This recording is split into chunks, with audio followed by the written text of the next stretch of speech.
Katie. I'm our marketing coordinator at SDK Tech Services. I will be moderating our little webinar here today. So if you have any questions in the chat, please throw them in there and I will be able to either unmute you so you can ask it directly, or we can do questions at the end. If there are any questions that don't get answered, I will also be dropping our email address in the chat if anyone wants to reach out afterwards and talk to us further. We have Patrick Twirley hosting out of Edmonton today. He is a principal architect of ours here at SDK Tech. So without further ado, since we've kept you waiting a little bit too long here, so we'll get started. Thank you guys. Thanks everybody so much. I will talk quickly to make up for it. But we do have a lot of time today. I'm going to run through our schedule.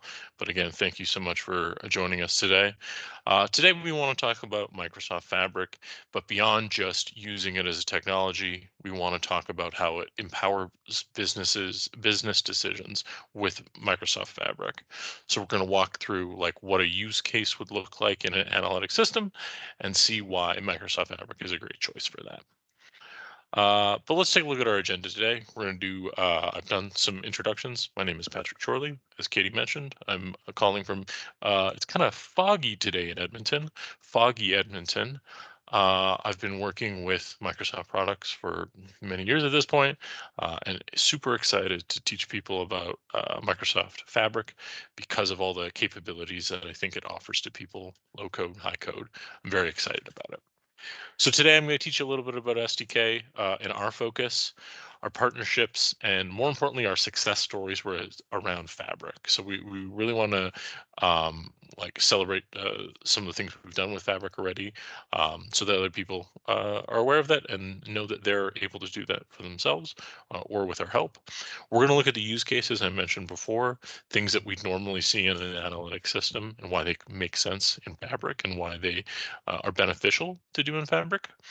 We're going to take a look at some of the new features. We're not going to get super duper technical. Like the idea is kind of to expose people to what Fabric offers, and then maybe get people excited about it. Then we are going to do a demo. So we will show some technical things, but we're not going to get. I'm not going to be drawing relationship diagrams, for example. And then we'll leave some time for question and answer. So presentation-wise, we're looking at about 25 to 30 minutes. Demo, maybe 15 minutes. So at least 15 minutes for questions and questions while we go. Cool. So who is SDK? We are a Canadian-based analytics consulting firm. So we're boutique, which to us means we're not as big as the big boys, but we offer that kind of personal touch that they may not offer. We are specifically a data company. So anything about the ingestion of data for our data engineering, whether it's batch or whether it's real time, we're ingesting the data through our data engineering line of business. We're creating predictive features on top of it through our data science and machine learning. And then we're visualizing either through Power BI or a notebook, some other reporting tool. We also data ops, which is part of our lines of business.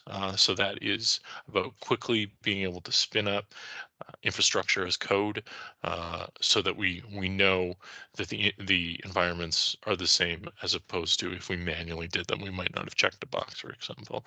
So that kind of gives our clients a lot more our faith in what we're deploying. It also allows us to be able to deploy things very quickly as we make changes, as we want to bring in new features. It's not manual deployments, it's automated deployments, it's push button deployments. So that has also been a pretty big differentiator for SDK. Beyond that, we offer 24/7 support. So on things that we've built, as well as other things too. Your company may want overnight support. It kind of gives our clients reassurance that if something potentially had gone wrong in the night, we're able to refresh the pipeline and make sure that they've got data the next morning. It gives our clients a lot of faith in their data and us as an organization. So a little bit of SDK, a little bit of the things we do, all data, all boutique. We're Canada-wide. I mentioned I'm calling from Edmonton today. We've got a office in Edmonton. We've got an office in Calgary and virtual offices in Vernon, Toronto, and Montreal. We've had folks from all over Canada, but these are like our core bases where we are right now, just to give you an idea of what time zones we're into, a number of different time zones. Our key partnerships, Microsoft is certainly a big one. At one point, we were the fastest gold certified partner in Microsoft Canada history. I don't know if we are anymore. They don't use that certification anymore. But we show our expertise with Microsoft through certifications and through a lot of our use case. A lot of the use cases we're going to talk about today are Fabric specific, but also are built upon Microsoft technologies. Databricks is another great partner. We're members of the Databricks Champions program. So a lot of our expertise is also in Databricks. And usually when we're doing a project, it might be a combination of Databricks and Microsoft. We've also done some Snowflake too. Our client had some issue in some development they wanted to do in Snowflake, and we were able to facilitate that too. So just kind of an idea of what we work with. These have been some of our customers. I'm not going to go through each one of these because they are not Fabric implementations. I'll go through the Fabric ones and just talk about the wins and possible advantages they found of working with Fabric. But this kind of just gives you an idea of the breadth of client that we have. Without further ado, let's start getting into specifically talking about Fabric and specifically talking about some of the projects that we've done with Fabric and why it made sense for them to move towards using Fabric. So at SDK, even on the initial announcement of Fabric, we were very excited. So ROA was a customer that came to us that had fragmented data across its alliance members. So what ROA is, it has a number of oil producers, alliance members. That's all feeding data directly to ROA so that they can do analytics on top of it and visualize that data. So they were spending a lot of their time manually putting these files together, checking if a file had been updated, etc. It took them a lot of time to do that. So we saw this. Initially, we thought it was a great Power BI play, so we could just orchestrate through pipelines some of the things that they wanted to see and visualize in Power BI. But as we got to talking to them, we noticed that there were way more capabilities that they wanted to take advantage of, and Fabric made a excellent case for itself. So they wanted to be able to bring in new data sets, ones that they had bought, like CSV files, different API sources that they wanted to use. And they really wanted something that could be low code that they could implement by themselves. Like they wanted us to set them up for success with Fabric, but going forward, they wanted to treat it more like an analyst-driven tool. So that's why Microsoft Fabric, instead of other Microsoft technologies, made a lot of sense for them because it had all those things grouped together. So SDK implemented a Microsoft Fabric solution that consolidated data from various sources with robust governance, intuitive dashboards, and comprehensive reporting for enhanced transparency. The impact was leveraging real-time insights with Microsoft Fabric, has reduced ROA's data compilation time by 85% and increased decision-making speed by 50%, and positively impacted all overall stakeholder trust. So even at the beginning of the project, they knew like this is the size we are now, but we want to grow. So they were interested in things like predictive analytics. And what we really like about Fabric is you're not locked into like specific technologies you have access to. You've kind of got a pretty wide breadth of things available in Fabric, like predictive, like real time.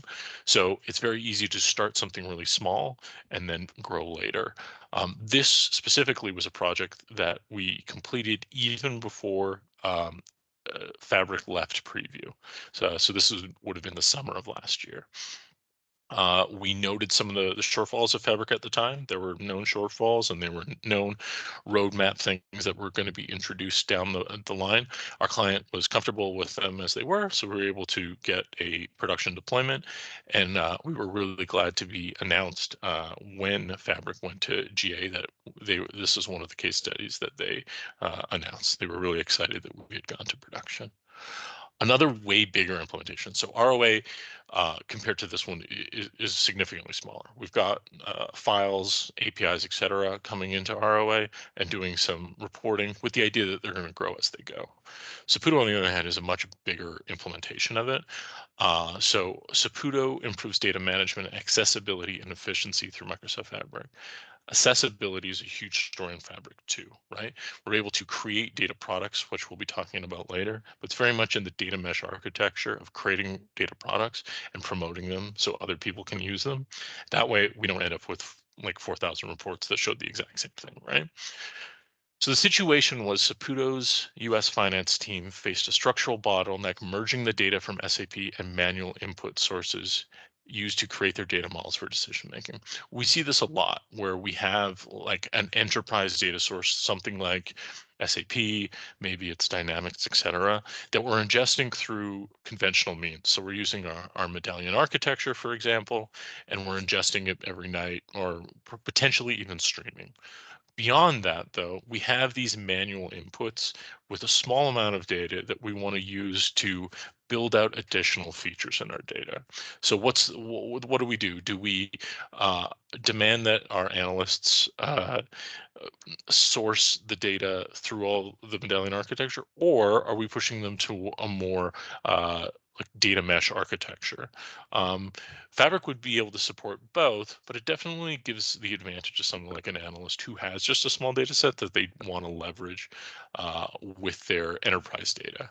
So the solution was SDK Tek proposed a Fabric solution that used Dataflow Gen 2 and notebooks to load data with SAP HANA and Lakehouse to create a dimensional model and a Power BI data set for data analysis. So we're going to talk about all those components later, but just the idea that we're through a very low code means able to ingest data and build out that functionality. The impact was the Fabric solution improved data management, accessibility, and efficiency, enabling the team to produce insightful reports and make strategic decisions. Not only were the immediate data management needs addressed, but the solution has also positioned the finance team for future analytical capabilities and informed decision making. That's a really big selling point of Fabric, is the ability to expand beyond it, right? So what is the Fabric use case, right? Potentially a lot of these would be done before by different Microsoft technologies or completely like beyond Microsoft, other technologies, maybe open source ones. So something like ingesting the data, being able to load data from a variety of sources for high code or low code or no code technology. So high code would be something like a Jupyter notebook, and no code would be something like formerly a Power Query, right? Fabric allows you to do that, both of those, right? So we have notebooks, we have data flows. We'll look at both of those. Transformations. We want to be able to transform data using petabyte scale high code or no code technologies powered by Copilot. One of the benefits, we're going to get into it later, is that even though we do have that high code capability, we're able to interact with Copilot to make it less make it less of a hurdle for us, right? We're able to read notebooks and have Copilot summarize them for us, or we're able to have Copilot write things specifically for us, right? So we don't even have to be experts at writing Spark SQL, PySpark anymore, because Copilot can handle some of that heavy lifting for us, and it's just a matter of configuring further. Next, we want to enrich the data. So we've ingested our data, we've transformed it, so we've maybe deduplicated it, we've made it look more like a source system. Beyond that, we want to enrich it. So that could be predictive capabilities. It could be measures like we normally would build in a Power BI model. So like a sum or distinct count, for example. We want to be able to enrich the data. Next, we would want to visualize it, which previously we'd probably do in Power BI or another reporting tool. Uh, so visualizing the tool with one of the industry's top visualization tool, Power BI, would be important. Beyond that, we want to orchestrate it. So we've done all these things. We've ingested the data. We've transformed it to make it look at the way we want. We've built out additional capabilities, so sums or predictive capabilities, and visualize the data. But now we want to make sure that our data is refreshed in the frequency that we're interested in. Could be daily, could be hourly if we want. We also wanted an area so that we can develop something and push it into like out of a sandbox environment and more into a production environment, if that's our desire. Beyond that, as I mentioned before, in a data mesh architecture where we have citizen developers building off our enterprise data sets, we want the ability to promote the data product, right? To discourage people from remaking the same report or the same data set. Maybe even I think back to when folks would spin up access databases on their own desktop, and when they left the company, they wouldn't have the access database anymore. So being able to promote the data and also inform things like lineage and like refresh rate is also very important, right? We want to build our data products, we want to promote them, but we also want to show that they are governed and they are of good quality. All these things are done by Fabric. So previously, like I mentioned, ingestion might be done by Azure Data Factory, transformation might be Databricks, enriching data might be Azure ML, visualization Power BI, orchestration and deployment may be Azure Data Factory and GitHub Actions, and promoting maybe something you can do in Power BI or maybe something in Purview, so like maybe a combination of the two. The advantage of Fabric is it does all of this a lot. No, it ranges and uses a lot of these technologies, but it's a singular experience to users. Why I personally am so excited about it. So Microsoft Fabric solves a lot of these things, but it does more than that, right? It is a complete analytics platform because it does all those things. You don't have to manage all the different licenses for something like Databricks, etc. You can have a very simplified billing, which means you pay for a SKU at a regular period. You can do it yearly, you can do it monthly. It's a predictable costing. It's also software as a service-ified, so meaning that like it is a singular experience. You don't have to worry about deploying certain things. It's singular to Fabric. You can create things in your workspace just like you would Power BI. It's secure and governed. So we mentioned it later, but it is secured through Microsoft 365. We still absolutely need to configure security when we're extracting from different systems. So maybe we're pulling data from SQL Server, maybe we're connecting to a Snowflake data warehouse. We need to provide security credentials at that point. But beyond that, once we're in Fabric, you don't need to log into so much things because it's all done through Microsoft 365, which for me it was a huge barrier before, the ability to have to manage all the logins. It is lake centric and open. So we'll talk more about the technology behind it, but One Lake is one of the pillars of that new technology that makes Fabric work, right? So it is an implementation of Azure Data Lake Gen 2, which is not something new. Something that we'll see a lot in Fabric is we're not really reinventing the wheel. We're using things that are already kind of industry standard and just packaging them together, knowing now what we didn't know before. The idea too is to eliminate how many copies we have of something, right? So this will be something like shortcuts where I can connect to data sources where I don't actually have to ingest the data. It could be a Databricks SQL endpoint. It could be previously existing Azure Data Lake Gen 2. But the idea is we have one copy of the data as opposed to copying a lot of times. A lot of the old tools had a lot of import and export. So I have to import it into the system and I need to spit it out in a format that this other thing can read. We'll talk about it more later, but this is less of a problem with Fabric because everything has been optimized to work with Delta. This is also great because it reduces the time to insight, which this is really the goal of what we want to talk today is showing business insight as quickly as possible. When we don't have to copy the data, there's less latency, and the less latency there is, the more time there is, the less time there is until insight, which is transformative, right? If I can make the decision on something quickly, as opposed to I have to wait for my pipelines to finish, and then I need to import my Power BI data set before I'm actually showing it on a report, that's a whole bunch of latency that I can get rid of and give those insights much faster with something like Fabric. It's empowering every business user. So there's things for low code and high code. but it's also very familiar. A lot of the technologies they'll call like the OneDrive for data. Um, it's using a lot of the UI that folks are familiar with, so it's not going to seem like that insurmountable to adopt something like Fabric. We talked about Microsoft 365 integration, huge. It's also setting you up for AI powered analytics, right? So whether that is accelerating development with Copilot, so writing a machine learning model without knowing how to write it, it's going to spit out code that you can run. It's done it for you. Chat GPT to get insights on data, so I can ask it questions, as with AI driven insights. So I can ask questions about my data in plain English and get visualizations and answers back from it, because it's all contained in the same service. So that can be really transformative too. So we mentioned it before, the OneDrive for data is Microsoft calls it that. I didn't invent that. It is kind of the pillar that makes Fabric so usable. So OneLake is provisioned automatically when you start using Fabric. It's built on Azure Data Lake Gen 2, so it's just kind of like a proprietary implementation of Azure Data Lake Gen 2, software as a service. It's stored in a hierarchical structure, just like Azure Data Lake Gen 2. It supports structured and unstructured data, like Azure Data Lake Gen 2.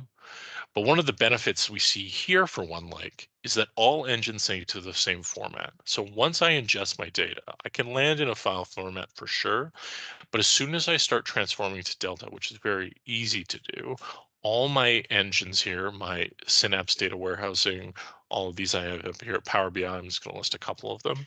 They can all interact through serverless compute with the data consistently.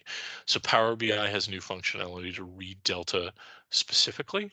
I can interact with it through T-SQL. I can interact it through Spark, KSQL. They're all interacting with the data in different languages, but they're all able to interact with the same data. So that really diminishes how much import export we need to do.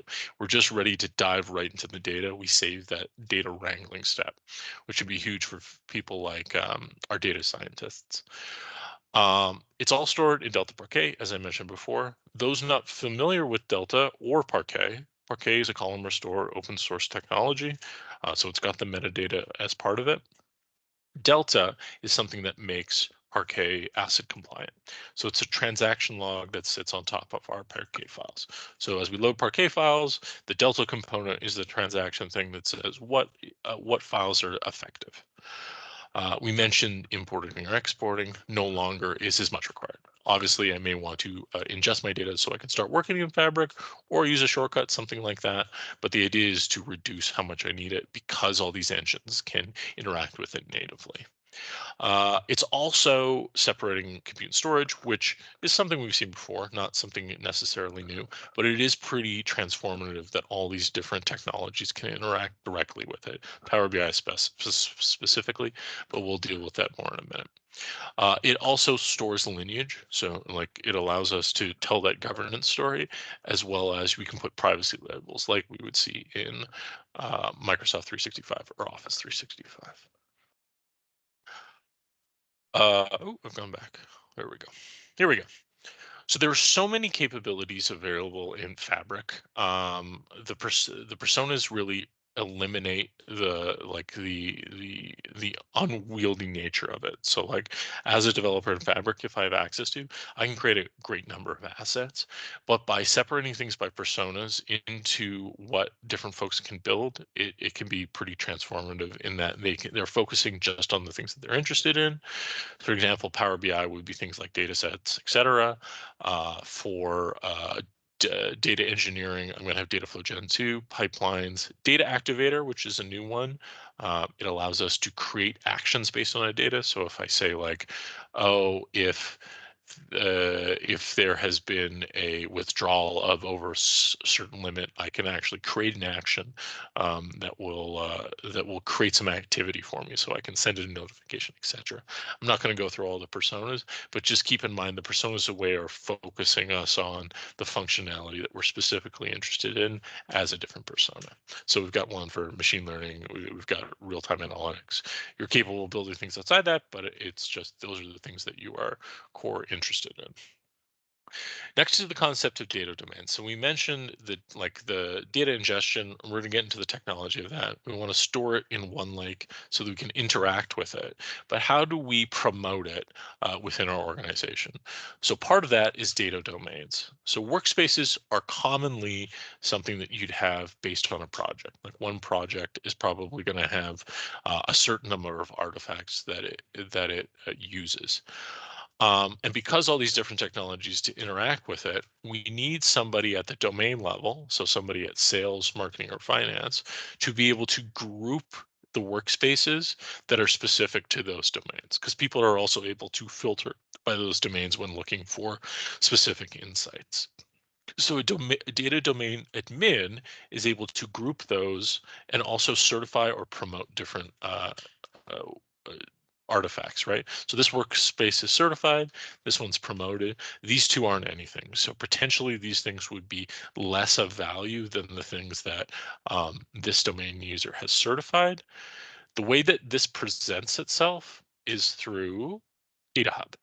So Data Hub is where I go looking for different data sets, and I can filter by specific domains if I'm interested in them. So I may want to search for sales if I'm looking for insight based on sales.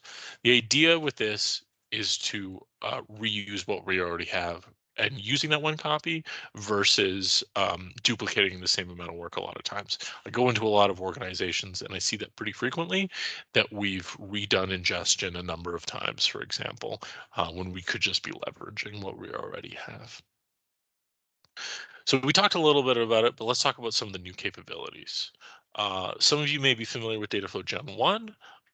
That had a lot of capabilities, but Dataflow Gen 2 builds on a lot of that, but also allows us to set a data destination, which for me is one of the defining features. So we're able to ingest data from things like SQL, a huge list of things, as those familiar with data flows are. We can ingest from SQL, SAP, like you name it. The amount of connectors is, I think it's like 200 different sources you're able to connect to.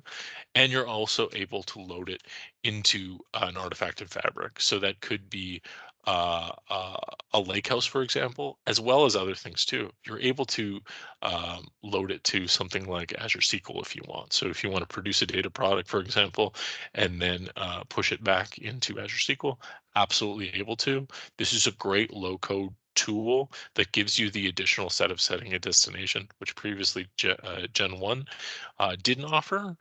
So we're really excited about the low code ability to do extract, transform, load logic. So I'll show one off in the demo portion. Next is the lakehouse.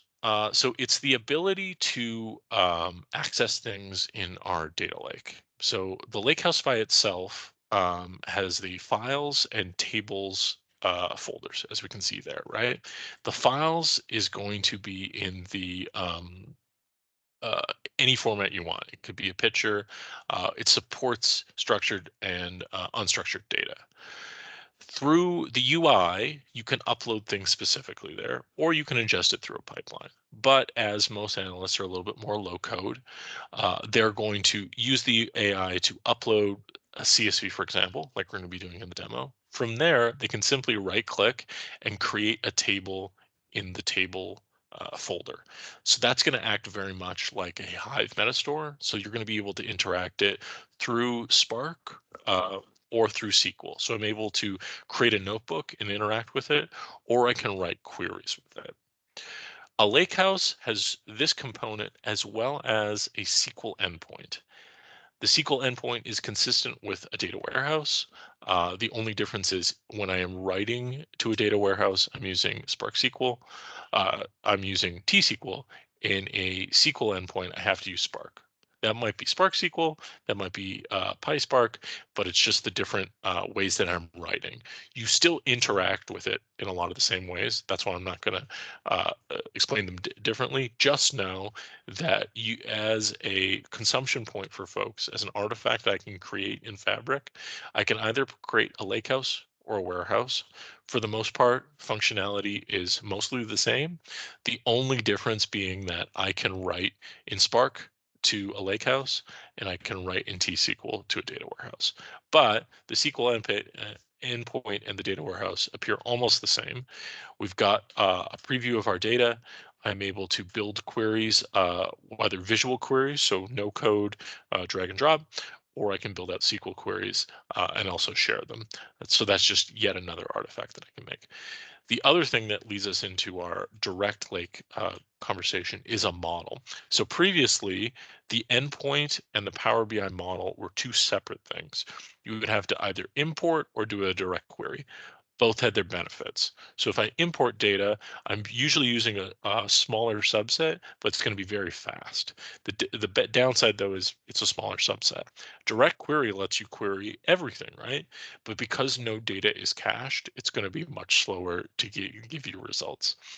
Direct Lake gives you the ability to point directly to Delta files, and it's smart enough to know when to cache data and when to use a direct query. So it's kind of the best of both worlds.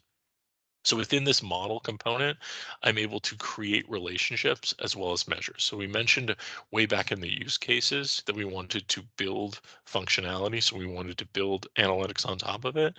This would be one of the ways you would do it, right? I'm creating my relationships directly on top of my Delta table, as well as creating measures that I can use directly in my Power BI model. I'm not having to build different artifacts from that. It's all pointing to the same stuff. So a quick quote here: before Microsoft Fabric, our data processing was redundant, siloed, manual, and slow. Now, not only have we achieved unified, real-time insights, but our decision making is faster and more accurate than ever. We are now able to focus on our core purpose in finding solutions, not wasting time in data wrangling. So that is a quote from one of our clients, and that was the one for ROA. So that was a very early implementation of Fabric, but they found a lot of benefit from it. So we're running a little bit low on time. I'm going to run through our demo really quick, and we'll leave about probably 10 minutes for questions. Um, so we mentioned before Dataflow Gen 2 and the benefits of them. So in this case, I'm looking at my Fabric workspace. I've created a couple data flows. This one specifically is connecting to Azure SQL. So I'm going to click on it just to show it off here. So those not even familiar with data flows are going to recognize this probably familiar right away. It's very much Power Query. So I'm able to connect to a data source, which in this case is SQL Server, Azure SQL Server. There's my specific database that I'm loading. I'm loading Amazon review data. So I'm extracting from that source. I'm able to do some simple transformations. It's a huge data set, so it's just taking a few seconds here. I'm able to do some very simple calculations through Power Query, so I can add columns, et cetera, et cetera. But I can also set the destination, which for us is going to be the lakehouse. We mentioned the lakehouse earlier. So it's just a way of us able to interact with data specifically in our lake. So it kind of it reduces the overhead that normally our users found, like trying to interact with data and the like. Beyond that, I can, so there's my data there. Beyond that, I can configure kind of how I load my data, whether that is replacing or appending. I can also, through Power Query, build out different measures, or I could use a Copilot to help me out with that. So that's totally something I can do. The purpose of this one would be to extract data from this database and bring it into my lakehouse. So next we'll take a look at a lakehouse. Navigate away from it. Cool. So I'm using a medallion architecture in this case. You don't have to. I'm going to simplify it a bit here. But just know this is how I'm interacting with my lakehouse. You can see I've landed my table here that I wanted to, my reviews table. It's committed the load. But I've also got some files here that I can take a look at. So I've got things like my letterbox data. So I've got actors, genre, movies. I can manually upload them. So I can just upload files, select something from my hard drive and upload it like I did for these ones. And then it's simple as right clicking somebody. I'm going to pick John just because it's smaller, and I can create a new table so I can interact with this file like it were SQL. So it's going to be loaded into my SQL, loaded into my Hive Metastore. From there, I can look at existing notebooks. So I'm going to use a quick notebook here. Let's do bronze to silver. Cool. So keep in mind, it is a lake house, so I'm able to use Spark SQL or PySpark in order to write to it. So at this point, it's going to pull up my notebook. It's a very simple notebook that is going to take all my bronze data, loop through all the tables that I have in bronze. I think it's going to deduplicate them and load them into silver. So I have my data as it is in bronze, and then I'm doing very simple transformations in silver. So you can see here, I'm writing it in PySpark. This is going to import some things that I need specifically to add. I'm going to add a current timestamp and an application ID, so I know when it was written, and rewrite for every table into silver. So silver is just a different, more cleansed data source. Usually in a medallion architecture, you wouldn't give folks access to bronze. You would go directly either to silver or where I'm building things gold. So let's take a look in silver. I would have run that notebook. I won't don't run it now because there'll be startup. And I've loaded my customers' reviews as I had them in bronze. Beyond that, though, I'm able to interact those again in Spark. But by going to my SQL endpoint, I can interact with it more in a SQL Server familiar way. You can see I've got my schemas, I've got my different tables. From there, I can build queries in this Queries tab, either through Visual or through using SQL. For those familiar with SQL, but I'm also able to do that model component that we talked about early. So create relationships, create measures. You can see here I've related my customers to my reviews, and by clicking one button, I'm able to create a report based on this model that exists on top of my data. So I'm not actually using a delta. I'm not using a data set. I'm creating it directly in the lake itself. From there, I'm going to, I've already created a report, so I will show that really quickly. So all this is doing is looking at the scores by country. So I've got my customers, I've got my reviews. I really just want to show through the relationship that I'm able to filter it. Yeah, so by clicking on one specifically, this should, yeah, filter specifically the reviews that I'm seeing from different folks. Just two different things showing the country being the customer part and the score being the actual review part. So in that way, if you remove perhaps the notebook, a lot of that was done through low code or no code. I've got a pipeline to ingest my data. In this case, I've used a notebook to transform it, but I could very much use uh, uh, a data flow Gen 2 between bronze and silver. I'm creating measures, as we mentioned before. It could have been predictive. I could have used ML, for example, but in this case, I'm just building like sums, etc., distinct counts, and building that relationship between customer and the reviews, and on top of that, doing reporting. Beyond that, to kind of fill out all the steps of the use cases we mentioned before, I can create a pipeline to deploy. So it's going to allow me to configure different workspaces, maybe one for UAT, maybe one for prod. I can kind of pick as many as I want and be able to deploy the things that I've created to upper environments. Say, for example, this was my sandbox. I probably would want a higher environment so that people were able to interact with my data separate from me playing around with it. As far as the orchestration component, I could schedule a lot of these things separately. So like, for example, my notebook, it's really easy for me to go to its settings. Uh, sorry. It is very easy for me to go to its properties. Oh, settings. Sorry. And configure when it's going to be updated. I gotta find where this is moved to. But it's very simple, similar to what we would see. Oh, I gotta find it. I'm sorry. It's very similar to what we would find in Power BI, where I can set like the hours and the frequency. If I wanted to do something more complicated, I could use a pipeline. So very similar to what we'd find in Azure Data Factory.